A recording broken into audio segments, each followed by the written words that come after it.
जय श्री राधे कृष्ण। ब्रज की रज भक्ति बनी, ब्रज है कान्हा रूप, कण कण में माधव बसे, कृष्ण समान स्वरूप। जय श्री राधे कृष्ण। वृंदावन के बंसी वट के आसपास कई ऐसे रहस्य हैं जो बहुत से लोग नहीं जानते हैं। चलिए आज हम आपको पूरा बताते हैं। जैसे ही आप बंसीवट की तरफ चलेंगे तो एक गौशाला में गाय माता के दर्शन होंगे। पहले आप गाय माता के दर्शन कीजिएगा।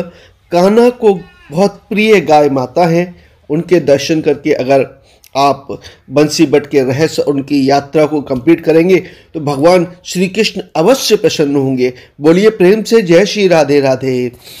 जैसे ही हम गाय माता के दर्शन करके थोड़ा सा ही आगे चलेंगे तो हमको ये एक कुंड दिखाई देगा।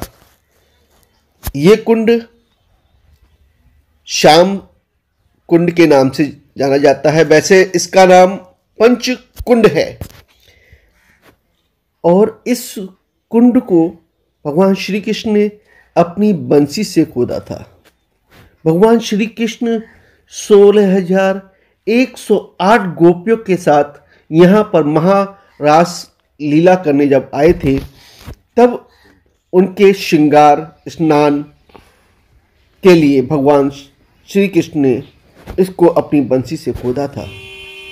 पहले तो ये कच्चा था, इसका जीवोद्धार हो चुका है और इसमें अब 64 सीढ़ियाँ हैं और 4 कुएं हैं। बीच का स्रोत है जल का 5वां, इसलिए इसको पंचकुंड कहा जाता है। बताते हैं 4 कुएं कौन कौन से हैं।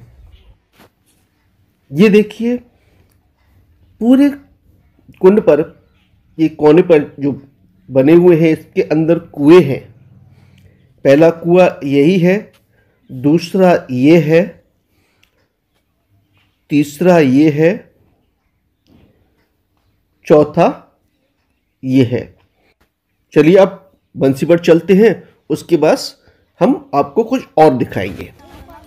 हम बंसीवट में जैसे ही प्रवेश करेंगे यहाँ पर रज नीचे आपको दिखाई देगी। इस रज में बैठिएगा थोड़ी देर और प्रभु का गुणगान कीजिएगा। ये सामने जो वृक्ष है यही वट वृक्ष है। जब भगवान श्री कृष्ण ने महारास किया था तो इसी वट वृक्ष के ऊपर बैठकर उन्होंने बांसुरी बजाई थी और गोपियों ने नृत्य किया था। तो आज भी इस वट वृक्ष के अंदर से बांसुरी की आवाज लोगों को सुनाई देती है और जो 16 वाद्य यंत्र हैं उनमें से किसी न किसी एक यंत्र की आवाज भी आपको सुनाई देगी। सच्चे मन से यहाँ पर जो जाता है श्री कृष्ण के नाम का जाप करता है उसको ये आवाज अवश्य सुनाई देती है। ये वट वृक्ष पूरा फैला हुआ है, बहुत बड़ा वट वृक्ष है और ये 550 साल पुराना वट वृक्ष है। मैं आपको पूरा दिखा रहा हूं, देखिए बहुत बड़ा वट वृक्ष है। यहाँ भगवान श्री कृष्ण को प्रिय जगह थी, यहाँ पर गैया चराने यहाँ पर आया करते थे। वृंदावन के बाद निधिवन और वृंदावन के बाद दूसरी प्रिय जगह भगवान श्री कृष्ण की यही है। इस वट वृक्ष में से आपको अगर आवाज नहीं सुनाई दे तो समझिएगा कि हमने कोई ऐसी भूल की है जिससे हमको वो आवाज सुनाई नहीं दे रही है। वैसे आपको 100% जो सच्चे मन से सच्चे श्रद्धा से लोगों को परेशान नहीं करते हैं, सिर्फ भक्ति भाव पर ही रहते हैं, धर्म भक्ति साधना करते हैं, वही इस रहस्य को समझ पाते हैं। तो चलिए अब हम आपको ले चलते हैं बंसी बट के बगल में एक जंगल है। उस जंगल में कई साधु महात्मा रहते हैं। चलिए चलते हैं और वहां पर एक रहस्य है राधा कृष्ण का, वो हम आपको दिखाते हैं। बंसी बट के बगल से ही सीधे हाथ की तरफ, जब आप अंदर प्रवेश करेंगे उस वक्त सीधे हाथ की तरफ निकलेंगे तो उल्टे हाथ की तरफ ये रास्ता अंदर जंगलों की तरफ जा रहा है। यहाँ पर कई सिद्ध संत महात्माओं की कुटिया भी है और इसी स्थान पर श्री कृष्ण राधा ने जब नृत्य कर रहे थे, रास कर रहे थे, इत्तेफाक पता नहीं क्या हुआ, उन्होंने पेड़ का रूप धारण कर लिया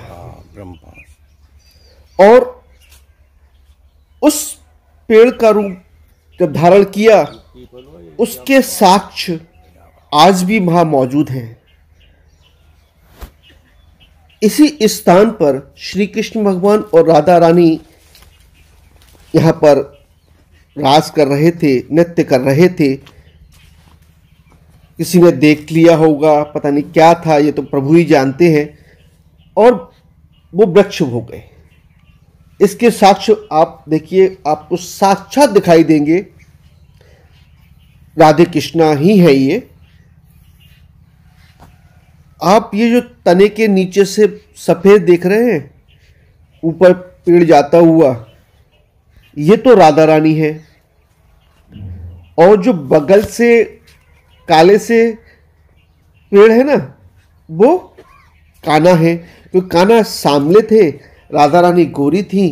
तो ये साक्षात यहाँ पर दर्शन होते हैं राधा रानी और कान्हा के।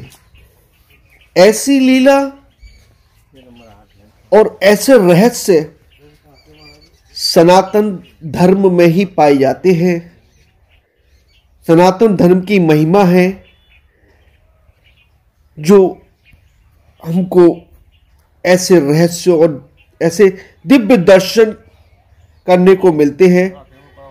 बोलिए प्रेम से जय श्री राधे कृष्णा, जय श्री राधे कृष्णा।